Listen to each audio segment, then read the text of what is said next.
And we are back. Hopefully my audio is not sounding too terrible. I'm going to try to correct that over the time. Tim is, of course, working with the top quality microphone, so he sounds better. I got to improve the audio here on my end a little bit. We'll get it there. This is going to go on for a little bit longer. Hopefully not too much longer. What Wade is not telling you is that he left all his good equipment at my house, where we did the show always at my house. And so he would leave all the equipment, the mixers, the nice microphones, the stands, all at my house. And so that's why he can't get to where he needs to be, because all his stuff is here. I don't know, man. Maybe I should UPS it. Oh no, it's all good. It's all good. Okay. Worst case, I'll just I'll drive by and you leave it on the sidewalk and I'll grab it. But I've got some gear here. I can't get it sounding quite the way I want it to sound. But anyway, so Tim, how are things in Pasadena? How are they shaping up? Pasadena, leveling off. We'll call it that. The virus is not the biggest issue in Pasadena. The sort of protests and things have taken care of themselves, and now it's just a matter of ticking off the clock to see what's going to happen with the school year. I start teaching in August. I guess maybe if it seems like it's going to be remote. I teach at a university, of course, not a public school, but we've got all kinds of universities doing all kinds of things. Looks like USC is going to be starting off campus, online classes. UCLA, your alma mater, what are they doing over there? I haven't a clue. I do know that for my daughter's schooling, that's going to start distance learning, which does not make a lot of people happy. But we'll see how long it goes. I am hopeful it will not go much past the middle to late September.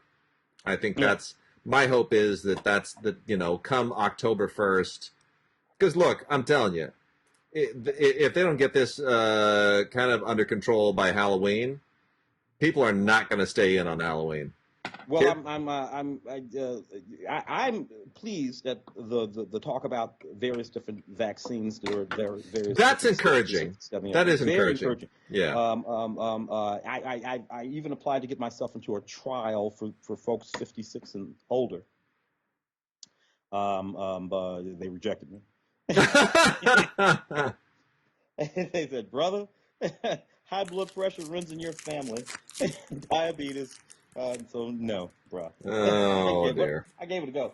But fortunately, there are a lot of young, brave souls out there that are in fact willing to give it a go. But yeah, no, they wouldn't let me. They wouldn't let me into the trial. That was kind of disappointing. I used to do that all the time when I was in the military. It was a way of getting days off and weeks off and stuff like that. They would come through. They do these trials, even just giving blood, all that kind of stuff. It would just give you time. So I did it all the time. It was completely self-serving.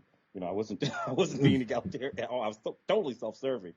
But the way I figured, hey, somebody's got to do it, so what the hell, I'll do it.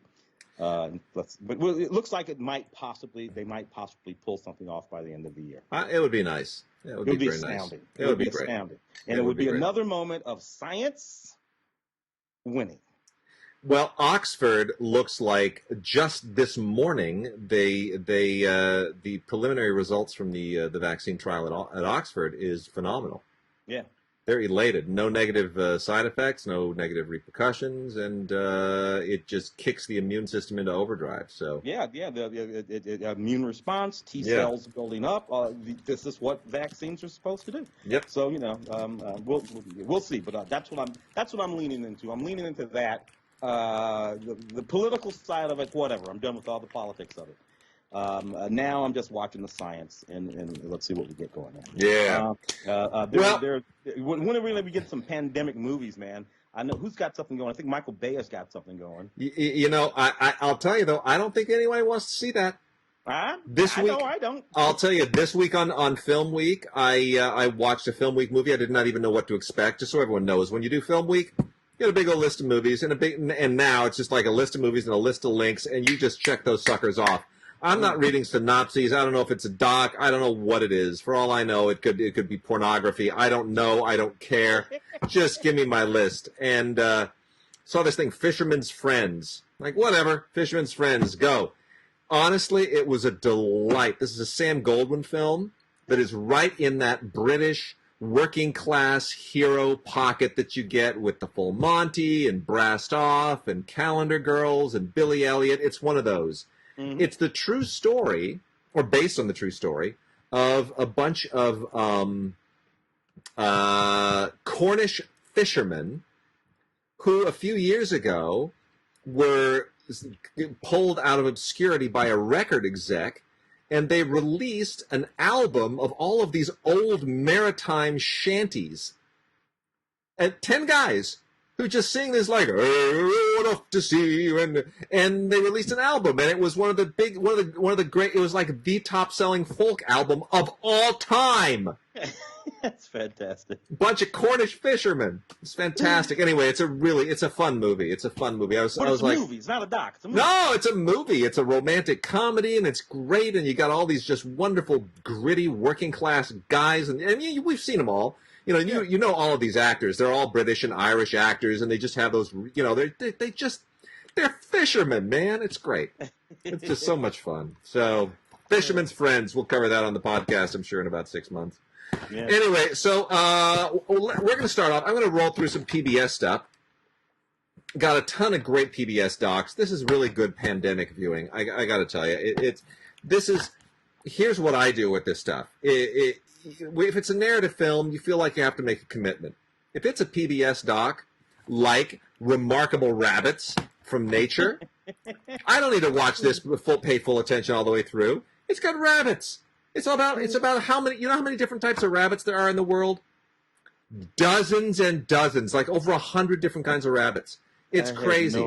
I had no idea. Anyway, you can pay kind of half attention to this if you're cooking, if you're doing something else. It's a whole lot of fun. And rabbits, love-hate relationship, I'll be honest, but it kind of depends.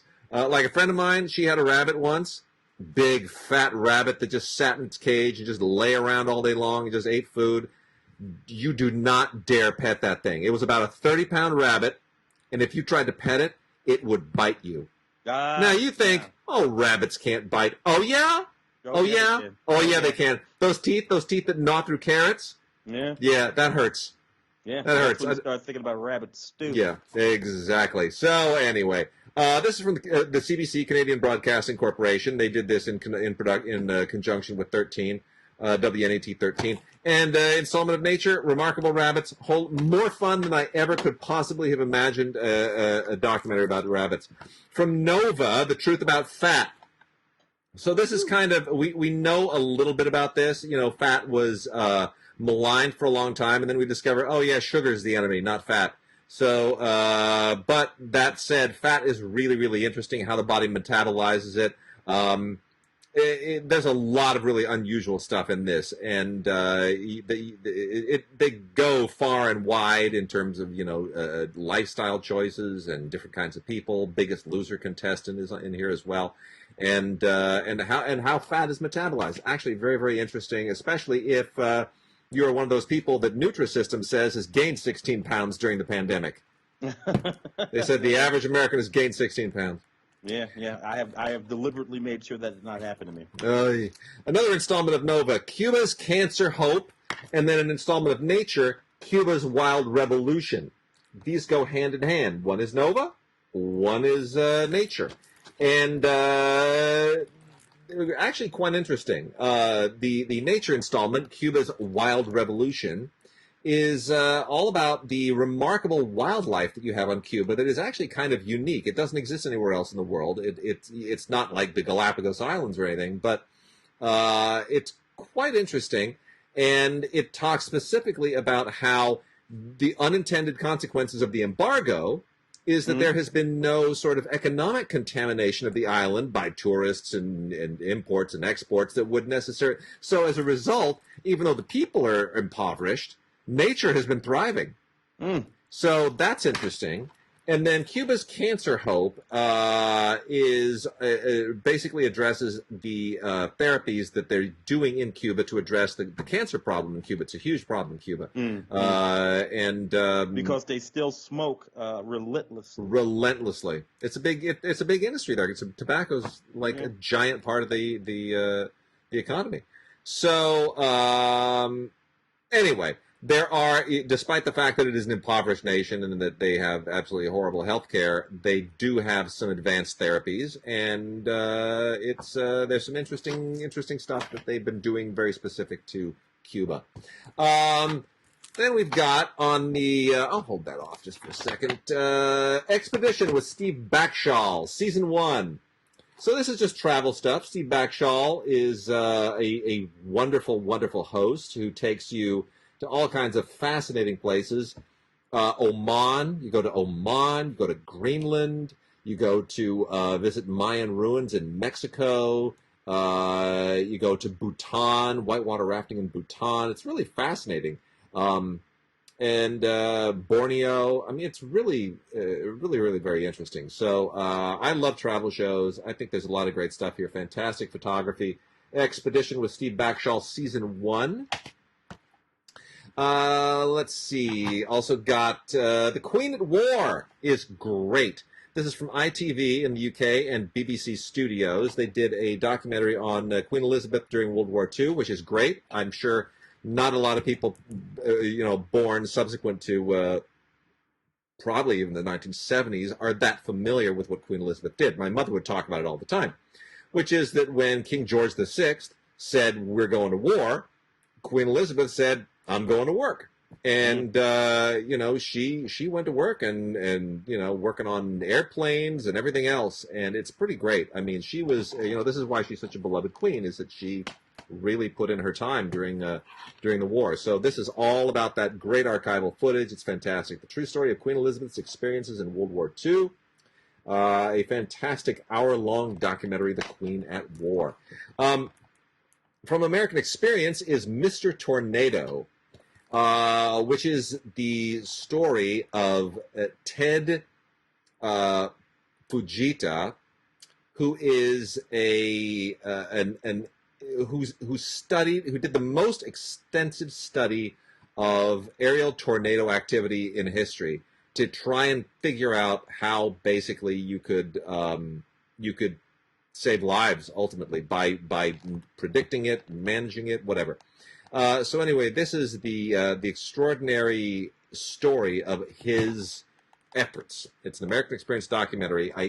The things that go on here is it gets a little high-minded. They do their best to really explain what he does and why and how. It cannot be summarized very easily, but it's really, really interesting. The Greatest Bond. Tagline is Transformed Through Love. This is about... Oh, boy, how do you put this? So this is about the bond between I guess here's the easiest way to just summarize it. This is about the bond between wounded warriors, soldiers, war veterans, and service dogs. And how the dogs actually play a role in combating PTSD and other conditions that are associated with war, and certainly, obviously, those who have physical injuries. It's really quite beautiful, and I wish it were a little bit longer. This is also about an hour long, and The Greatest Bond is what it's called. And if you don't love dogs, you will at the end of this. George W. Bush installment of American Experience. I don't think this is the final story on this. It is 4 hours in length, and it still feels like we're a little bit too close to it. It kind of covers, obviously, the contested election of 2000 all the way through September 11th, and Hurricane Katrina, and the financial crisis of 2008. And when you think about it, you're like, that was a pretty eventful presidency. From day one to day last, that just went crazy. So this is about those 8 years, and I think there's a lot more yet to be written about it, but in 4 hours, they pack a lot. I mean, obviously, we live in the media age, and there's a ton of stuff that you can obviously pump into that. Yeah. Similar to that is Titans of the 20th Century, which is 6 whopping massive hours of historical and archival material that looks into the 4 figures who literally defined the 20th century by the way they handled World War II, which is FDR, Winston Churchill, Joseph Stalin, and Adolf Hitler. And, it wound up being 3-1, and the 3 prevailed, but the 1 obviously also left quite a footprint. So this is 6 excruciating hours in some ways, but also in really invigorating hours in other ones. Beautiful work from Wild Bear Entertainment making this. It is called Titans of the 20th Century, and it is really, really an enormous amount of work. I think it probably could have been a couple hours shorter and still told the same story, but nonetheless still very, very impressive. Earth Sacred Wonders from the BBC. This is beautiful. This is 3. I love that series. It's great. This is 3 episodes: House of the Divine, Closer to the Divine, Visions of the Divine. This is a series basically about holy places around the world, and the great legacy, the architectural and archaeological legacy that has been left by the world's great faiths. And this show's gone to like every continent and every corner of the globe, and it's absolutely beautifully shot. I wish this were on Blu-ray. It is not, but it is on DVD, and it's still gorgeous, and it deserves your support. Another great one from Frontline, Amazon Empire, The Rise and Reign of Jeff Bezos. Since Jeff Bezos may wind up being my boss at some point, I'm not going to say anything bad about this. He could wind up being everybody's boss at some point. In all seriousness, this is actually very, very interesting. It's unvarnished. It is warts and all, and it's going to be controversial. Again, this, like some of these others that we've talked about, is not the final word on this, but it's 2 riveting hours of incredibly well-researched and documented stuff on Amazon and what Amazon means and how it has become, an indispensable part of American life and even global life. So, very interesting. A couple more from Nature. The Mighty Weasel and Wild Florida. The Mighty Weasel is obviously all about weasels. It's like the rabbit thing. It's all about the different varieties of weasels and where they come from and what they do, and everyone hates them wherever they are because they're weasels. Weasels are weaselly. The best thing about this is it's narrated by Anna Gasteyer, who I haven't seen in ages, and it's nice to hear her voice. So all about weasels and what they do and why we need them, even if we don't like them. And then Wild Florida is just a whole lot of fun, beautiful photography, looking at the Florida Everglades and the reefs and the swamps and all the creatures that live in and around Florida. Florida has an amazing ecosystem. Just because of its location. It is the southernmost state in the United States. It reaches further south than any other state. It has all the Everglades. There's nothing like them anywhere in North America, and it's just beautiful. It's all really, really fantastic. Alligators and every other kind of fantastic, extraordinary creature on land or on water. It's really great. Really well photographed. Blood sugar rising. America's hidden diabetes epidemic. We were just talking about diabetes. This will get you killed by COVID faster than anything else. Diabetes is what really, really puts you at risk. We're going to find out that people who are diabetic die from exposure to COVID way faster than anyone else. Type 1, type 2. Absolutely. And of course, diabetes is endemic in the black communities, very specifically, not only, but it's one of the things that, Tim, why is that? Is that a diet thing? Is it a genetic Part of it is thing? diet, but of course, diabetes is also a genetic disease. People forget that. It's a genetic disease as well as a disease that can be brought on because of diet. So you can develop diabetes genetically. Right. And then, of course, if you control your diet, you can actually cessate the diabetes. And then, of course, eating alone can bring on diabetes. And in the black community, you have both of these things happening. Terrible diets, which trigger diabetes, particularly but like juvenile diabetes is almost always genetic. Diabetes type 2 diabetes is almost always genetic. Yep. I mean, because I know some people who are diabetic, and they are not overweight. No, I mean, we always kind of have that in our heads. It's like, well, if you get too heavy, you're risking diabetes. But like some friends of ours, their daughter was diagnosed with diabetes when she was like 13. Oh yeah, that's a genetic marker for diabetes. Yeah. And she didn't do it to herself; it was going to happen anyway. And then you have to figure, because at the end of the day, all diabetes is about is insulin regulation. Your pancreas is just not regulating your insulin output correctly. and you're either going hypoglycemic or so. Yeah, that's what diabetes is. Yeah. Well, all of that is in this, and it's really good because when things stick around a long time, you tend to start taking them for granted. Diabetes, cancer, a lot of these things we've just assumed they're part of life, and Yeah, we and probably will never shouldn't. be corrected, but which isn't true. No. So what's nice is, I mean, this asks the question: why isn't there a war on diabetes? And it gets into lifestyle and all kinds of other factors. It is really interesting. Blood sugar rising, America's hidden diabetes epidemic. Some Nova shows here. Let me pull them out. 3 really, really cool Nova shows, and then one that is not a Nova, but it probably should have been. The one that should have been Nova is H2O, the molecule that made us, which is all about water. And I always think about the Star Trek episode, The Naked Time, where the disease that just takes all the water out of your body, and it just leaves like an empty Starfleet uniform with little crystals where hands and feet used to be. But yeah, I remember when I first saw that as a kid, and McCoy says, where our bodies were 90% water. Wow, really? That's fascinating. So yes, there you go. Doing science. I learned a lot. This is nearly 3 hours long, and it is utterly fascinating. It is the role of water not just in us biologically, but historically and culturally, and water is what makes the world go around, whether we want to admit it or not. Fascinating. Produced by WGBH. Should have been an episode of Nova. Not sure why it wasn't. People don't know this. All of the water, all of the H2O that has ever been on Earth or in Earth's atmosphere is there now.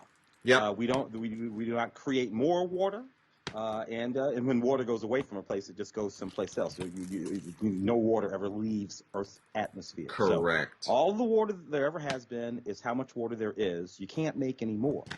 So how we use it actually matters because people don't realize that it's literally a finite thing. Water doesn't create itself. It's right there. Lots of it, as much as we need for the time being, at least. From Nova, Cat and Dog Tales, which is it's fluffy. It's 2 hours of basically cute cats and cute dogs and fun stories about them that occasionally verge on science, but otherwise you're pretty much watching this just because they got a lot of cute pets on it. There's also an episode of Nova called Polar Extremes, where you go along with this paleontologist through all of the geologic and the geographical extremes that the poles facilitate on the planet. And of course, you get into Arctic and Antarctic warming and all of the stuff that related to climate change, and all of that is enfolded in this geologic history. Very, very interesting. Doesn't really come to a conclusion about where we're going in the future, but it is quite informative, and it will give you a lot of big words that you can lace into your conversations with people. The last Nova is called Mysteries of Sleep. Tim and I have a common malady, which is that we don't really like going to sleep because we feel we'll be missing out on something that's happening on the other side of the globe. Yeah, sleep is for suckers. and that, I don't know if anybody remembers when there was that terrorist siege of a school in Russia years ago. But I was elated at the fact that I had television on at about 2:30 in the morning when that broke. And I remember this great feeling of pride that I had, thinking, I'll bet I'm the only person in North America that knows that just this happened. I was like, I'll bet I'm the first person all over this. And I wasn't thinking that I'm watching a news station where there are probably a couple thousand people working at the news station who are, of course, in on it as well. But anyway. Of ordinary folk, it was you and me, baby. Here's the thing. Sleep is important, whether you want to admit it or not. I do try now that I have a daughter who is has an exhausting amount of energy. You want to kind of time your sleep because, for example, I was up late last night. I was doing a lot of writing and other things. I was up till about 2:30. I was watching movies for Film Week, which is what you do on Film Week. You're crunching things. And then this morning, I have a 7-year-old shaking me. Wake up! Wake up! Wake up! What is it? What is it? What is it? What's your favorite Pixar short? That's what I wake up to. That's what I wake up to now. Really? You shook me out of my deep sleep. By the way, let me just say one more thing about sleep, Tim. This is the weirdest thing. Tell me if this has ever happened to you. I had a dream the other night. So help me. There was a joke in the dream. Somebody shared a joke with me, and I could not stop laughing. In my dream, I was laughing as hard as I've ever laughed. It's the funniest thing I have ever heard. I couldn't stop laughing. It was a euphoric level. It was like LSD level laughter. I was on another mental plane. I was laughing so hard. And I woke up and I thought about what I was laughing at. And not only was it not funny, it made no sense. In my dream, I couldn't handle it. That is probably a classic sort of psychological, dream escape sort of scenario. You know what? I've had a fit like that of laughing, but it was in the real world. and I was watching this movie called The Muse once. Albert Brooks movie. Yeah. With Sharon Stone. Theater. I think you were there. The Muse. Oh my gosh, the Muse incident. Yes, the tennis thing. The tennis. I remember scene in the Muse almost killed me. We were at the UA Egyptian Westwood in the balcony. I remember this, and we were sitting front row balcony, and that little tink every time you'd hit it. The way Jeff Bridges would look at his racket. Yeah, because he kept hitting it right into the tape, as Albert Brooks is talking to him. And the scene is just funny. And Albert Brooks never gets the ball, never makes it over the tape. And at a certain point, Albert Brooks just says, "I'm going to go take a piss," and he leaves. And I remember you were inconsolable. You were in tears. You were laughing so hard. I just thought that was Albert Brooks. I don't know. Anyway, that was just fantastic. So last few PBS here real quickly. Relieving stress with yoga with Peggy Cappy. There's a ton of these. If you're cooped up in your house, definitely check this out. It's great. It's got all kinds of. I mean, look, she's older now. She's been doing this for years. This is exactly what you need to relieve stress. We've also got a couple of Ken Burns docs, not top tier Ken Burns, but they're decent. They're both Ken Burns presents. They're not Ken Burns directed. They're just things that he puts his name on. East Lake Meadows, a story of a public housing project in Atlanta that was originally created in 1970, and the very, very sad story of that, which is quite tragic. It's a significant story about what not to do in public housing, but also about what public housing can do if done right. And then also The Gene, an intimate history based on the book by Siddhartha Mukherjee. This is 4 hours. Whoa. And it gets all into all of that CRISPR stuff, right? Gene splicing and manipulating. Yeah, it's all that kind of stuff. It's very interesting, but very intense. You want to really pay attention to this. Is not something to just put on in the background. For kids, there's the Wild Kratts Around the World Adventures. This is just more, if you like the Wild Kratts, it's fun, it's educational. My daughter's not really into it, so it's kind of sidelined. And then from the dramatic end of PBS, there's some really interesting stuff. Masterpiece now has Beecham House, which is, it's not it's not exactly Downton Abbey. It's very much the Raj, the British Raj stuff. It was created by Gurinder Chadha. We love Gurinder, who of course did Ben Like Beckham. I've met Gurinder on a few occasions because we have friends in common. She's delightful. I think this is a really, really sharp show. Has a lot of fun stuff on it. Again, it's not Downton Abbey. It's British Raj, but it's probably more accessible than something like The Jewel and the Crown, which is very opulent. This is a more balanced take. Gurinder understands she sits between the two cultures in a way that very, very few people do. And I think it hits a beat perfectly. Season 1 of the series Baptiste with Checky Cario, Tom Hollander, and Jessica Raine is really, really good mystery stuff. Good, solid British mystery stuff. Again, doesn't transcend it necessarily. It's not strictly in England. It takes place in Amsterdam, and the investigator is French, Julien Baptiste, played by Checky Cario. And then, lastly, I think this is wonderful. The Windermere Children, the true story of the Windermere Children. This also includes the original documentary that this is basically based on. and it's absolutely an extraordinary story. It takes place in August of 1945 when the survivors of Holocaust victims basically have to rehabilitate their lives, and there's a psychologist whose job is to basically facilitate that. It's a wonderful story. It doesn't go where you think it's going to go. It's just absolutely beautiful, and it includes the Windermere children in their own words. It's wonderful. I highly recommend it. It's a great, great time. 2.5 hours flies by. Tim, what else we got? I figured I would jump over to some of the new stuff because I've Yes. seen a whole lot of these movies. Yeah. So I figured I'd bump into some of that, including Scoob, which is the first, believe it or not, full-length theatrical animated Scooby-Doo. Yeah. Adventure. There were those, live-action things with Sarah Michelle Gellar, Freddie Prinze, and all that kind of stuff. I don't know, whatever, in the early 2000s, late 90s. But this was, believe it or not, the first, which I thought was kind of interesting. It's on 4K. It's on 4K. Yeah, it's gorgeous. 4K. You'll have to tell me what it looks like. Yeah, it's fantastically gorgeous. I can't say the movie is, but yeah. Well, the movie. So anyway, this is supposed to be the sort of origin story of Scooby and Shaggy, how they meet when he's a puppy and all this kind of stuff. Look, I've always had a problem with anthropomorphication. I know. I just said it's been my entire.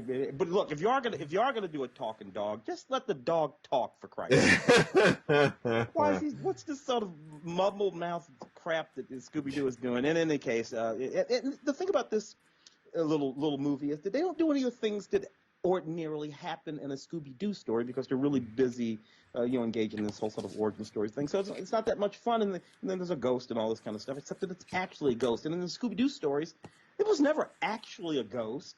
It was like some dude in a ghost suit pretending to be a ghost. It was Mr. Johnson down at the bank who did that. Yeah, there's too much fan service for they're trying to create a universe of Hanna-Barbera characters, and they're trying to weave a little bit too much into this. It's a little bit. There are other Hanna-Barbera characters that find their way in, and it's a little bit annoying. But anyway, a hell of a lot of voice talent: Will Forte, Mark Wahlberg, Jason, Gina Rodriguez, Zac Efron, Amanda Seyfried, Ken Jeong, Tracy Morgan. So they really brought out the heavy hitters in terms of that voice talent. But yeah, that story was not anything on there. I suppose they probably got some interviews. Oh yeah, it's. I mean, basically you're getting it for the 4K, if anything. But otherwise, it's got bloopers and some deleted scenes and a little instructional video on how to draw Scooby-Doo, as if that will ever come in handy for your child. What are you going to do? I don't know. A movie that I reviewed on film we call Burden. A kind of interesting quasi-true story from Andrew Heckler, who directed and wrote the story, Andre Riseborough, Garrett Hedlund, Forrest Whitaker in this movie. Set in the middle 90s. The movie is basically about this young man who grew up in the heart of the Ku Klux Klan down south. Tom Wilkinson being this hardcore Klansman, grand wizard guy. And he sort of takes this guy, played by Garrett Hedlund, under his wing and raises him up to actually be the owner, be the patron of this Ku Klux Klan museum that this guy set up in this small black town. This is Reverend, played by Forrest Whitaker, who obviously is pushing back against all of this. And he starts talking to Garrett Hedlund. And eventually he brings Garrett Hedlund in under his wing. The irony is, because Garrett is the actual owner, has the deed to that Ku Klux Klan museum, he gives it to the good Reverend. Ah. So the good black Reverend over there becomes the sole proprietor of the Ku Klux Klan museum. Obviously, a lot of people are kind of pissy about that. So it's one of these stories. You kind of see it all coming. Look, I suppose these movies have a certain sort of value, particularly in the context of things that are going on in society today. But it is a little weird to me that Hollywood somehow bends over backwards to tell these particular kinds of stories. This movie should be about Forrest Whitaker, about the Reverend, but it's not. It's about the Ku Klux Klan guy. How's Usher? How's Usher in it?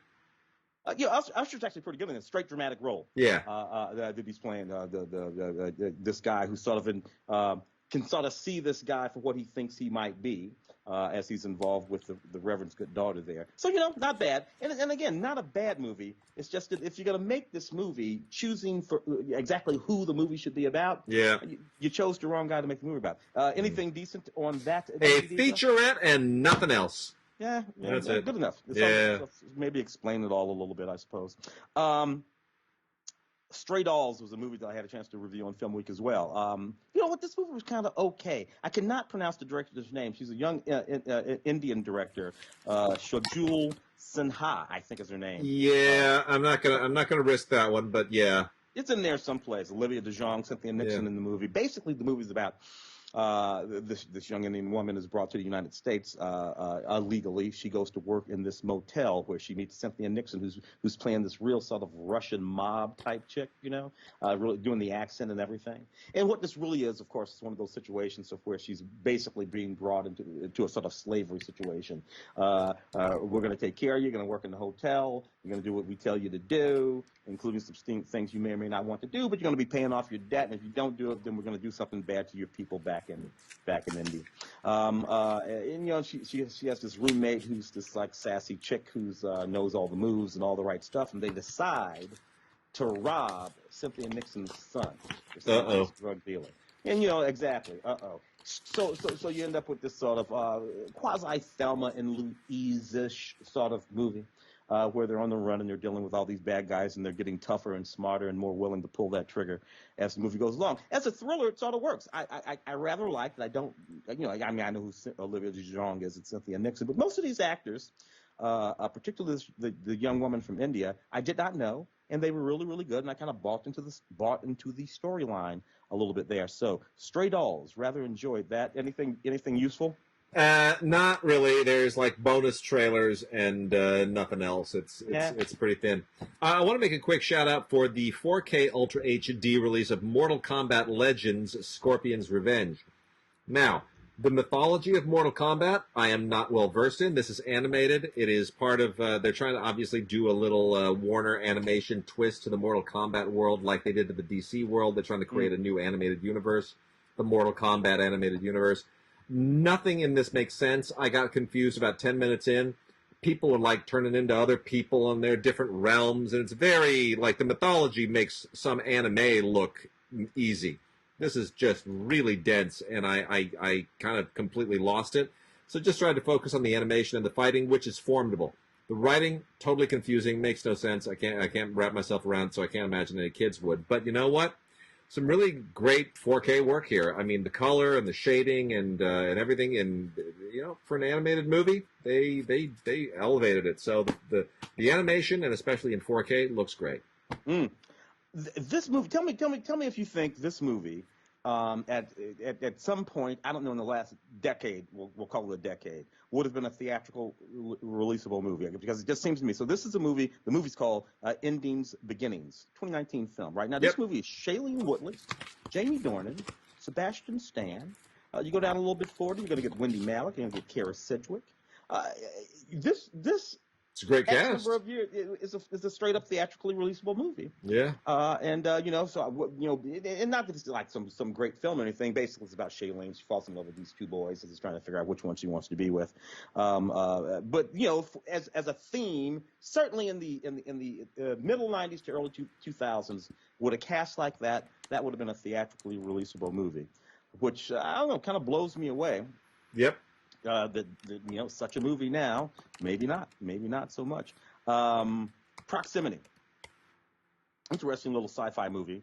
This young NASA guy gets abducted played by Ryan Mason, gets abducted by aliens, but nobody believes him. So he sets out to try to find proof and prove that he was abducted by aliens. The question is, maybe he wasn't abducted by aliens. Maybe he's just crazy. But then again, maybe he was abducted by aliens. Maybe he was, maybe he wasn't. It goes back and forth like that. That's kind of a fun premise, sci-fi sort of movie. Anything decent on that? It's got an audio commentary with Eric DeMusi, who's the writer-director.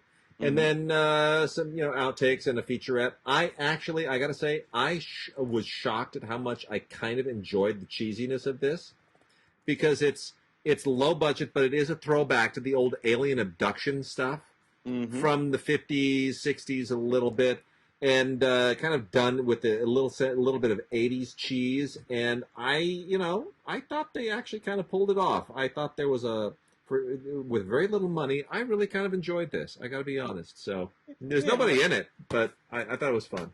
Yeah, Ryan Mason has an interesting look too. I always like actors with sort of like an interesting look. Yeah. Then we have Resistance. This is an interesting sort of idea. This is a Jesse Eisenberg film, right? Jesse Yep. Eisenberg. Yep. Ed Harris is in this movie, right? So again, Ed Harris plays George Patton. We should say Ed Harris plays George S. Patton. He's playing Patton. Jesse Eisenberg is playing Marcel Marceau. Now you got to be of a certain age to even know who Marcel Marceau is. Just in contemporary terms, he was this wonderful mime who all through, I would say, probably the late 50s, certainly through my youth. Yeah. In the 70s, I don't know if he made it into the 80s, but certainly through my list, Marcel Marceau, he was the quintessential mime. Showed up on I Love Lucy, showed up on the Terrible Net Show, you name it. There was Marcel Marceau. Here's the thing about Marcel Marceau. As a young young boy, really, during World War II, he was a war hero, saved hundreds and hundreds of Jewish children, and of course, he himself survived the war. Marcel Marceau. Now, watching Marcel Marceau all through my youth, Wade. Yep. How the hell did I not know that? I know. Marcel Marceau is a legendary figure in the French Resistance. Jewish. A lot of people don't even know Marcel Marceau was Jewish. I didn't know he was Jewish. Yeah. And quite an extraordinary story in so many regards. And the only thing that I have a little bit of trouble with the movie is that Jesse Eisenberg is way too old to be playing Marcel Marceau. He's in his 30s. Marceau was like 15 or 16 when all this took place. So you have to understand he was a kid. He was a teenage kid. And I don't know that Marcel Marceau ever actually met Klaus Barbie, much less kind of went mano a mano with him in like a battle of wits, like a superhero and a supervillain. Yeah. That said, there's a lot of dramatic license that they take, but I think there's some great stuff in here. Yeah, Jesse Eisenberg casting is plainly casting for Yeah. Trying to get this. Yeah, but the story itself is just the story of Marcel Marceau. Like I said, you got to be 50 to even know who the hell. Yeah. Michael Polish directed this movie with Neil Hirsch and Mel Gibson and David Zayas. Again, a Mel Gibson film with Emil Hirsch. A couple of Kate Bosworth, and all of these people were A-list-ish sort of actors. Force of Nature. This film, 2020 film, directed by Michael Polish. Michael Polish, of course. I think we probably first came to know Michael Polish, Twin Falls, Idaho? Twin Falls, Idaho, the Polish brothers. Yep. Yeah, he and his brother. He's gone on to become something of he's an actor in that movie as well. Yep. He and his brother directed that movie. He's going on to become something like more of a director than an actor. So anyway, this is just a gang of thieves movies. The guys they plan this heist. It's in the middle of a hurricane, a cop comes in, and it's one of those movies. So I don't know. Here's the way that I whittle this down. We got another one of these two. It's called Survive the Night with Bruce Willis and Chad Michael Murray. So both of these, Force of Nature and Survive the Night, are Grindstone movies. Grindstone is, of course, a company that makes basically only two kinds of movies. We talked about it on this podcast. They either take old action stars like Bruce Willis and Mel Gibson, and they stick them in these big, or Antonio Banderas. They stick them in these basically just gun movies. There's all kinds of guns and action and explosions and the kind of stuff that Bruckheimer and Simpson used to do. They either do that, or they make family films with talking animals. That's all Grindstone does. They don't do anything else. So here's how this happens. Force of Nature. Somebody says to Grindstone, "Hey, we got a house in Puerto Rico we can shoot at for 2 weeks. Do you have a story you can shoot there?" They're like, yeah, sure we do. And somebody writes a script really fast and says, "Who can we need an old action star. Who can it be?" Well, Bruce Willis is shooting Survive the Night for us, so he's out. Who else is there? How about Mel Gibson? Call his agent. Mel Gibson gets signed up to basically play the Bruce Willis role in Force of Nature, which is about, again, there's forget what the MacGuffin is. It's a heist and a siege. And it's people running around an apartment building trying to get away from the armed killers who want this thing and the thing that they want, and they're shooting. And then there's different apartments, and it's it's just a lot of gunplay and suspense in an apartment building during a hurricane. Yeah. And then Survive the Night, by the way, is kind of the same thing. It's a home invasion thriller, home invasion gone wrong, and you stick Chad Michael Murray in it, and you stick Bruce Willis in it, and I guess you got yourself a grindstone movie. Anyway, it's basically kind of the same thing, good people trying to flip the tables on the bad guys and in an isolated location. Yay, grindstone. And look, it's not like that hasn't gone on in Hollywood since forever. Oh, forever. Back in the '90s when I first got here, these would have been those PM entertainment. Yeah. With wings housing. That's it. There it is. Kind of stuff, and Peter Major would knock off 2 or 3 of those. I was going to put a real quick shout out for Torpedo U-235. Not the greatest submarine movie of all time, but you know what? I like submarine movies. It's a World War II submarine movie about a bunch of resistance fighters who have to basically deliver a U-boat that's filled with uranium. It's a little bit far-fetched if you know the actual history of all of these things, but you know what? It's they're basically, look, they're trying to bring a U-boat filled with uranium across the Atlantic. It's preposterous, but you know what? It's not terrible considering what they're working with. It's okay. It's okay.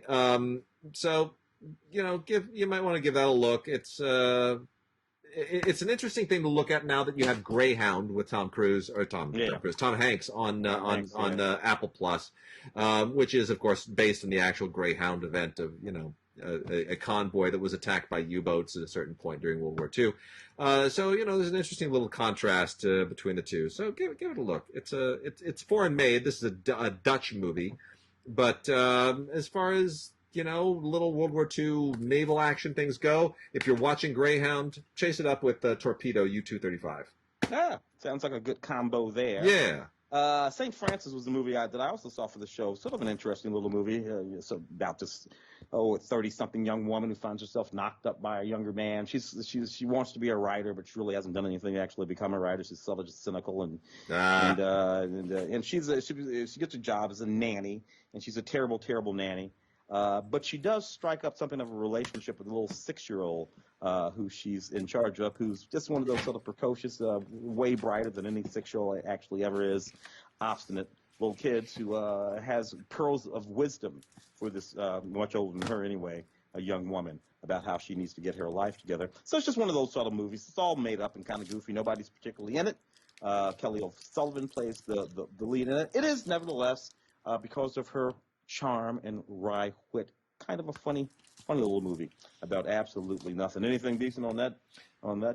Absolutely nothing of great value. There's an audio commentary by Alex Thompson, the director, and then the screenwriter star Kelly O'Sullivan and their cinematographer. That's about the extent of it. Extended scenes, deleted scenes, blooper reel. Not that interesting. 4 kids and it. The it would be a little sort of, I don't know, alien or a little monster anyway. Yep. And Tim, you know who made this? Who? Grindstone. the opposite. Yeah, like I said, talking animal movies. It's talking animal movies. So there you go. This one can grant wishes to these kids. Yeah. And, look, Matthew Good is in this film. Paula Patton is in this film. Mm-hmm. Again, Michael Caine is in this film. His voice is. Yeah. So it's just a sort of interesting sort of stacking up the sort of noted talent to make these little family movies, and I guess everybody gets paid, and there you go. There it is. It's just unbelievable. Grindstone, I don't know what the philosophy is. It's just, if you got a job at Grindstone, I would love for you to send us an email to gods@digigods.com or gods@cinegods.com and tell us, just say, what goes on? Is there a development exec that says, okay, here's a stack of scripts. Anything that goes in the action pile, put over here. Anything in the talking animal pile, put it over here. If it doesn't go in one of those two, throw it out. We're not doing it. We're not doing it. Read it. Not even gonna read it. There it is. I think that's about everything I've got over here. All right. For new business. I got a couple more here that I just want to add to the mix. I got a couple little kind of low budgety jobs called Debt Collectors and Bull. Both of these are Sam Goldwyn titles. Debt Collectors, and I got another Sammy Goldwyn title here, which is a foreign one. But Debt Collectors is a pretty decent low budget crime thriller. that centers on people who don't normally get treated in movies, which are debt collectors who kind of get on the wrong side of this organized crime figure. It's not absolutely terrible. It's got you know what, it's got pretty decent action and some decent acting, and Louis Mandylor, who's kind of aged into some interesting parts, does a better job here than I've seen him do in a long time. I like an older Louis Mandylor.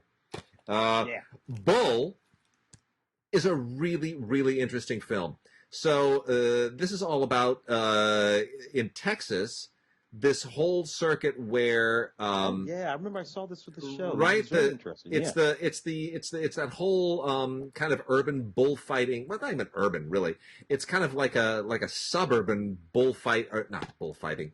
Bull riding. Bull riding. Thank you. It's a bull riding thing that kind of, you think that these things happen in only Wyoming or out in the middle of nowhere in just rural America, but they don't. You can be a rodeo rider and a bull rider, and you can be breaking broncos and doing all of that, and still live in the city and work in the city. And when you get into places like Texas, where there's this urban suburban interface that's a little bit fuzzy, it's very, very easy for that to take place. So this is all about how that happens. There's this teenager whose mom has gone to prison, and it's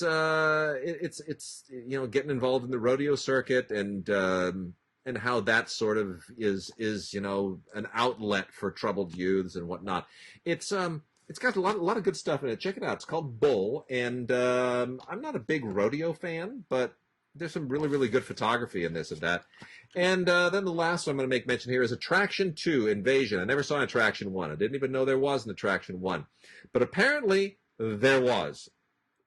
And it was all about an alien spacecraft and a crash and whatnot. And now we've got the sequel to it, and there's more fighting of the aliens, and it just doesn't make any sense, and people have powers, and I don't really understand it. It feels a little X-Men-y, but it's decently done. The special effects are impressive, and the alien world that it creates. These are all high-end special effects people who did this, so they obviously are using everything at their disposal to really give you a lot of visual sizzle.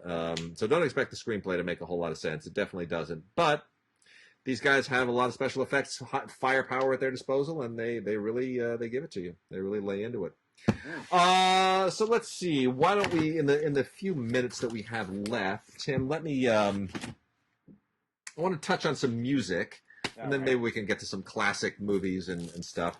Top of the list on the music stuff, because we talked some weeks ago about the Michael Hutchence documentary. And which is so good and so tragic, his traumatic brain injury and how that contributed to his suicide. Now you can add one of the all-time great INXS concerts to that. This is INXS Live Baby Live at Wembley Stadium. This was recorded in 1991, and there were nearly 74,000 people there in July, and it's just an epic concert. And I know right now with COVID lockdown, it's hard to kind of imagine there was such a world once upon a time where you could put 74,000 people in a stadium to enjoy a concert. But wow, is this impressive! It is. You're reminded of what a great performer he was, what a great singer he was, and what a great band INXS was. Really, really sharp. All of their hits are here. It's really, really impressive, and it's a great watch. And they remastered this for Dolby Atmos audio. It just kicks it. If you have a great system, this will just be off the hook. It's on Blu-ray. Really, really good. INXS Live Baby Live at Wembley Stadium. And then a few from the classical people over at Naxos. On the opera end of things, Mozart's Die Zauberflöte. From Glyndebourne, the Glyndebourne Chorus and the Orchestra of the Age of Enlightenment is quite lovely and nicely staged. We also have Arthur Pita directing and choreographing The Mother, which is with the music of Frank Moon and Dave Price. This is basically a dance production. I don't want to call it a ballet. It's like a modern dance production. It's very interesting. Not exactly my kind of thing, but if you're familiar with the talent involved, it will certainly be engaging to you. There is also from the Munich Philharmonic, Mahler's Symphony Number 2, directed by Gustavo Dudamel, who we know very well here in L.A.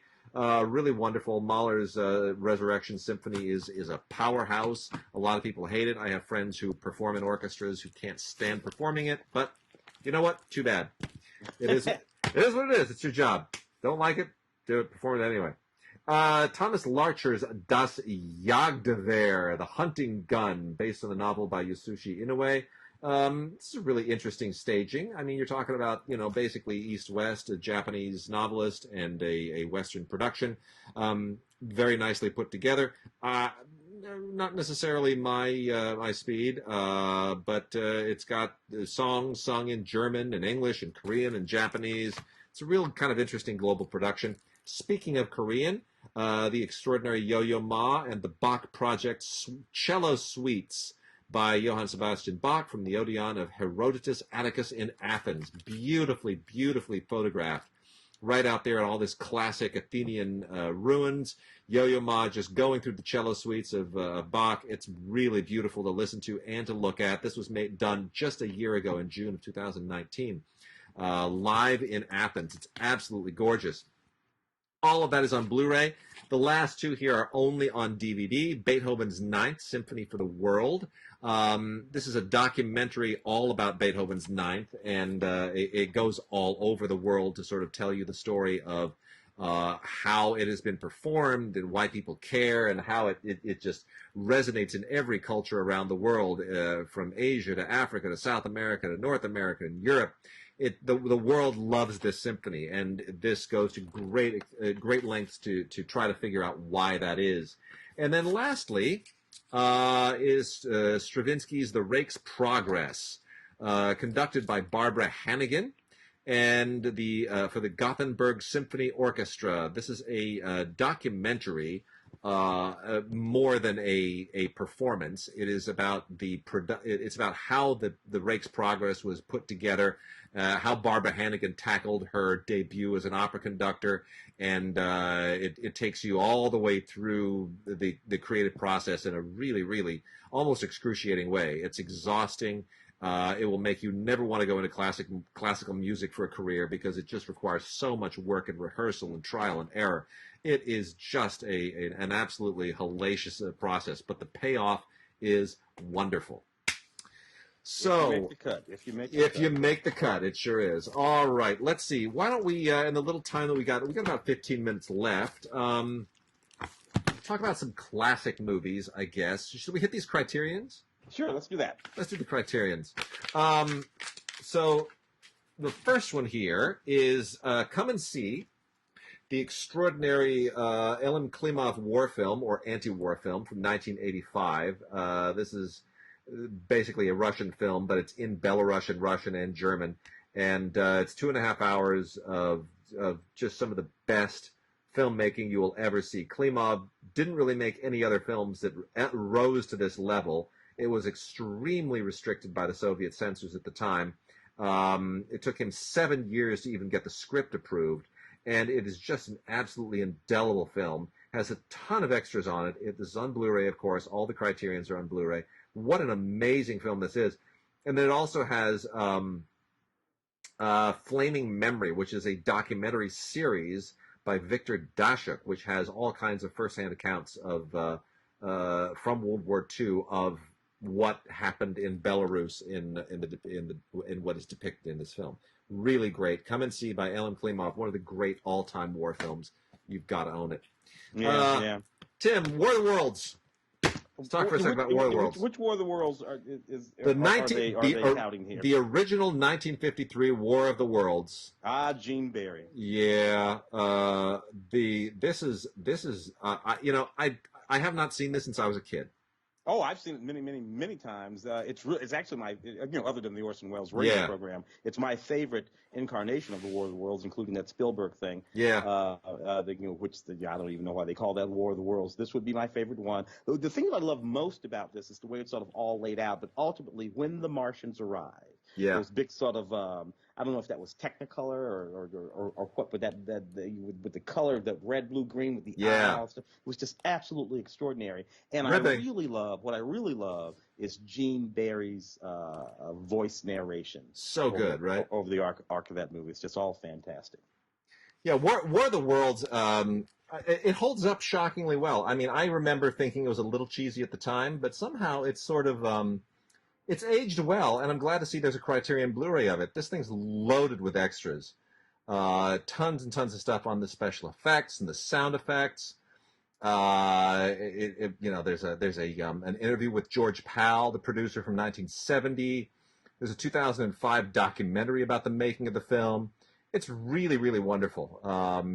I can't recommend this highly enough. The film, was kitschy in its time, maybe a little bit, but George Powell was just one of the best. One of the best. Yeah. How do we feel about Marriage Story? And we're talking about the Adam Driver. I'm sorry, I didn't like that movie. Yeah, I know you didn't. You went on the radio and you were quite courageous in taking it down, and I applauded you for that.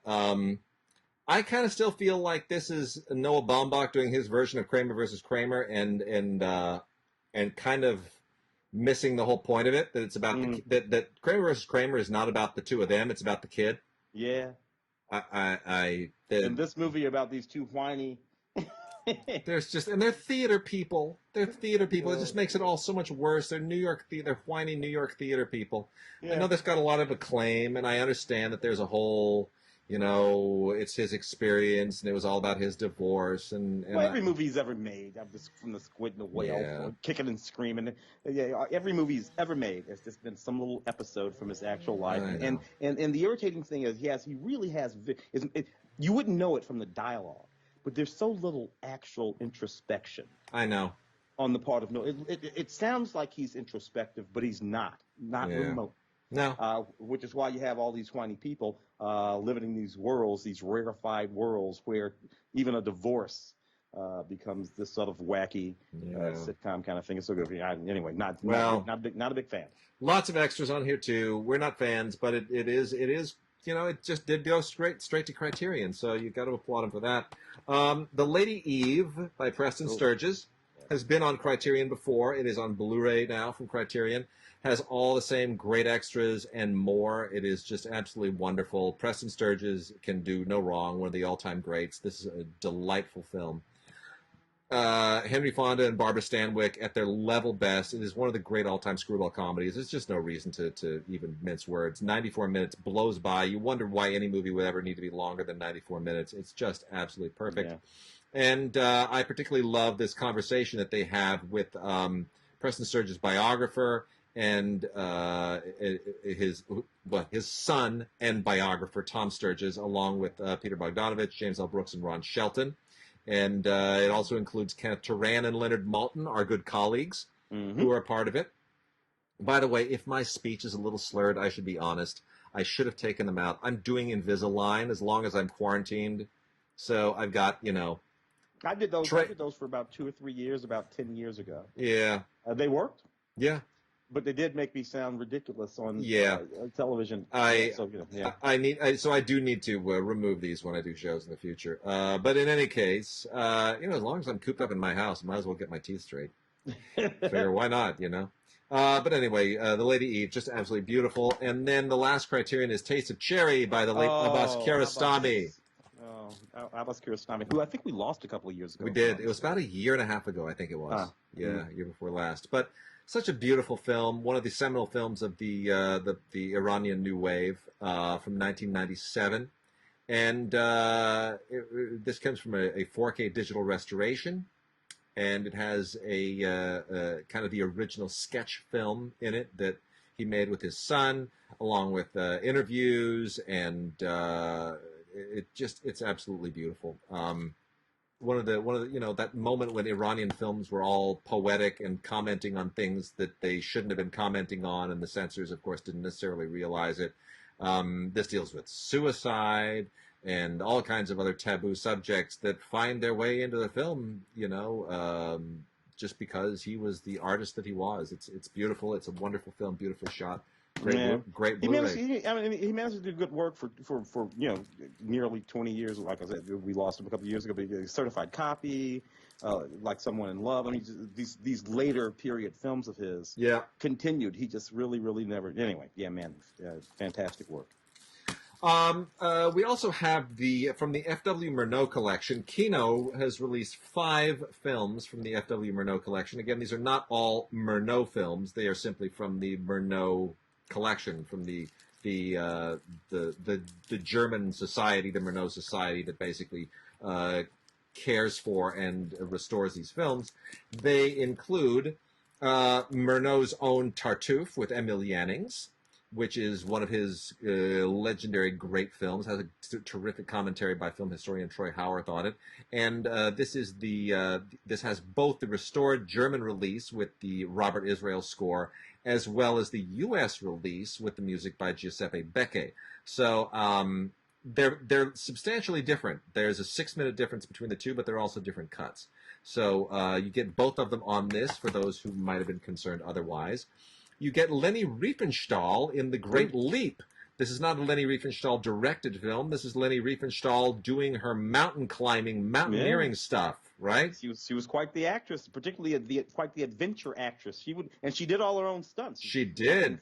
Jumping from ice floats and all that kind of stuff. She was kind of an action star, wasn't she? Yeah, intrepid, quite. Yeah, I mean, it's really quite fascinating. A remarkable piece of film history here.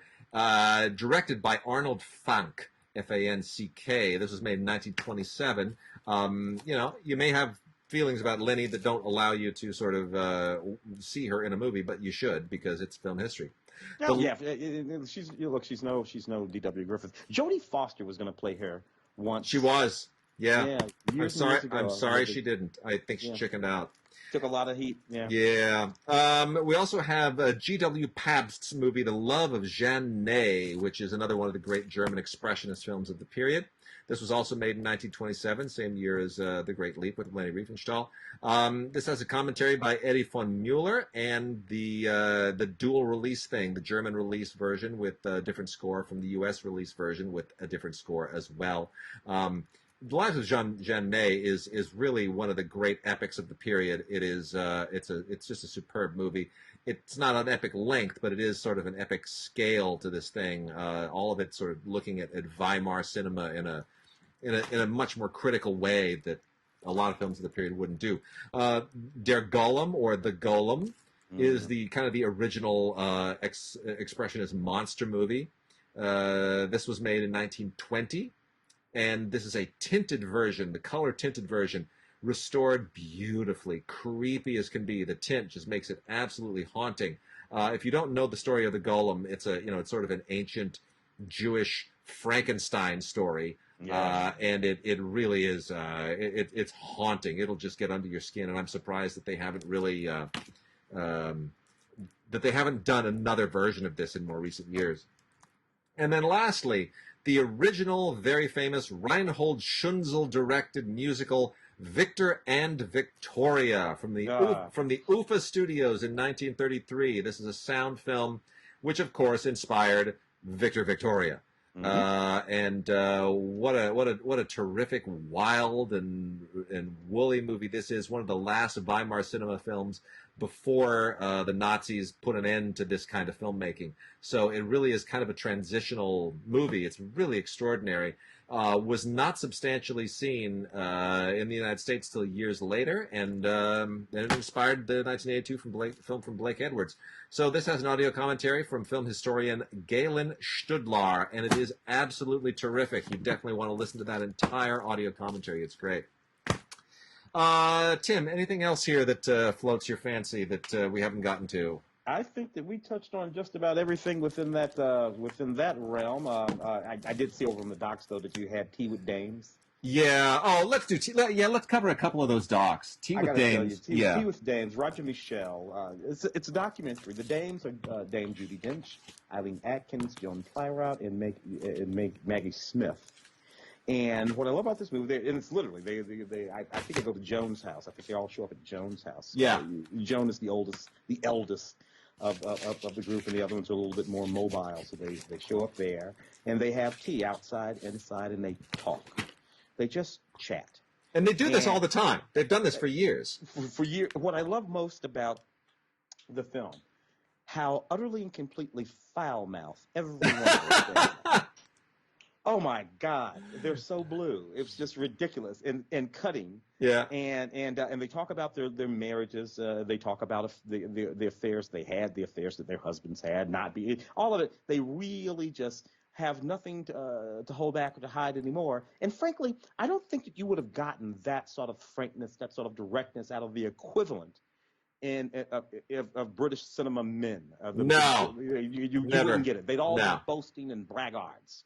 Yeah, the men, if we can think about them, but not these women. They're all self-deprecating. They're great. I love listening to Joan Plowright and Eileen Atkins too talk about how not pretty they were. Yeah, and how, frankly, it was good. There's footage in this documentary of Joan Plowright when she's 14 years old, playing like a fairy in some sort of a pantomime. Yeah, from the 1920s or something like that. I just found it absolutely wonderful. Yeah, I did too. I think it's absolutely delightful. It's Roger Michell directed it, and he basically just sat. I don't even know what there was to direct. I mean, I guess cutting in all of the archival footage. But Roger Michell basically sat down with 4 absolutely terrific actresses and just said, "Talk about your lives. Just go for it." And Joan Plowright is losing her hearing, so she's not in great shape here. That's why they're at her place. But Eileen Atkins, Judi Dench, Maggie Smith, Joan Plowright. 4 of the great dames, and they are all dames, literally. They are dames. Yep. I want to make a quick mention of this really, really great doc here, too. Anne Frank Remembered was the 1995 Best Documentary Feature winner. This is finally out on Blu-ray from Sony Pictures Classics. And I don't know why it took so long, but it's absolutely delightful. Very, very deserving Academy Award winner, narrated by Kenneth Branagh and Glenn Close, and it does a wonderful job of contextualizing the story, taking more than just the diary, but taking photographs and dramatic readings of pages from the diary, and more archival material that sort of gives you a fuller picture, a better picture. And it doesn't have to be like the movie, Hollywood dramatized. It really, really does. This is as close as you're going to get to a complete portrait of who Anne Frank was with all the available archival material. It's just an absolutely beautiful film. Finally on Blu-ray again. Anne Frank Remembered, the Academy Award-winning documentary from 1995. Wow. Really good. And let's see, and we've still got a couple of minutes left, so let me... I saw this, I saw on the list this film called Target Philadelphia. Oh, yes. One of the docs, which is a very, very interesting period, a period in history that I remember very specifically. 1985 Philadelphia, there was this movement called MOVE. It's basically this sort of black, back to nature group of people who lived in this house in Philadelphia. They were all named Africa. It was fairly cultish. Not exactly a Manson family sort of situation, but because there were lots of children involved in all these afros, the whole thing. And there was a lot of that at the time. It was just usually white. That's what made this unique. It was black, and it was in the inner city. Push come to make a long story short, when the police moved in on them for a number of different reasons, and they wouldn't come out, the mayor at the time, I believe it was Mayor Wilson Goode, authorized the dropping of what was effectively a bomb on that house. It was meant to be a smoke bomb. The bomb came out with smoke, but it nevertheless caught the house on fire and killed 5 of the members of the MOVE. Now, if you want to trace back, because lately we've been talking about the militarization of the police forces, right? When all of the police force started to look like a SWAT team, rather than just the SWAT team looking like a SWAT team. It's kind of around this period. Oh, yeah. It began here in 1985 with this. That's where that began. But, Tim, that bomb, that incendiary bomb they dropped on the building, it didn't just burn down the building. It burned down like 3 square blocks. Oh, yeah. The whole it wiped out an entire neighborhood. It got out of control. It was a perfectly insane sort of undertaking. And it's funny, a lot of people do not remember this at all. So an interesting doc about a particular period in time that I think sheds light on some of the things that are sort of going on today with respect to the police in various different communities. Very, very true. I'm trying to think if there's, the last thing I want to go out on here. Let's go out on something a little bit a little bit kind of positive for the pandemic. All right. 1990 Academy Award-winning screenplay. The movie is Ghost. And, oh my God! I and- did the junket for Ghost. Oh, what a memory that must be, huh? Oh, Demi Moore was so beautiful; it was insane. She still had that little haircut. Yeah. And Whoopi, and of course Patrick was still with us. You know. Yeah. It was just fantastic. And I remember Bridget and I going to see that movie, and we just fell in love with this movie that had just the right amount of melancholy. Yeah. And humor. It was just a beautifully done movie, and some of Demi Moore's. And Patrick Swayze. Yeah. Some of their best work on screen. That movie. Just really, really wonderful they were. Well, Bruce Joel Rubin wrote it. That's when he was he won an Oscar for it, and he was very much in a mode with all of these kinds of ghosty stories. He wrote Jacob's Ladder. He wrote Ghost. Obviously, he wrote Falling Down. Was Falling Down? No. That's Eddie Smith. This is Bruce Joel Rubin. Bruce Joel Rubin. He was writing a lot of stuff that was about the world beyond, the supernatural, and parting of the veil and all that kind of stuff. So that was. Eventually wrote My Life. I think he My wrote Life. that too. Yeah, he did. He did. Michael Keaton and all that. Yeah. Yeah. So anyway, there's a wonderful commentary on here with Jerry Zucker, who directed it, and Bruce Joel Rubin, and a filmmaker focus featurette on Jerry Zucker as well, who of course came out of the Abrams-Zucker spoof movies like Airplane and Kentucky Fried Movie, and really manifest himself as a really terrific mainstream filmmaker with Ghost. This is part of the new Paramount Presents series, comes with a slipcover, and it is a beautifully transferred Blu-ray from 1990. I can't believe it's been 30 years, but what a lovely movie this is. It's still one of the all-time classics. For a certain generation, they just will never forget this. It's been remastered on 4K. It is only on Blu-ray, but it's nice to know that it's been remastered on 4K, because now you can stream it on 4K and release it as a 4K Blu-ray when the time comes. So, I had forgotten that Bruce wrote Deep Impact. Yeah. Yeah. Bruce and Stuart Little too. Yeah. What a Time Traveler's, which is an adaptation of the book Time Traveler's Wife. What a wildly varied career he has had. I think they're remaking Jacob's Ladder, if I'm not mistaken. Yeah, I heard that, and then I heard nothing about it afterwards. So who knows? Yeah. Well, all right. Yeah, great movie. I may have to watch that tonight. Oh, it's delightful. It's just delightful. It's nice. It's a nice little nostalgic blast from the past.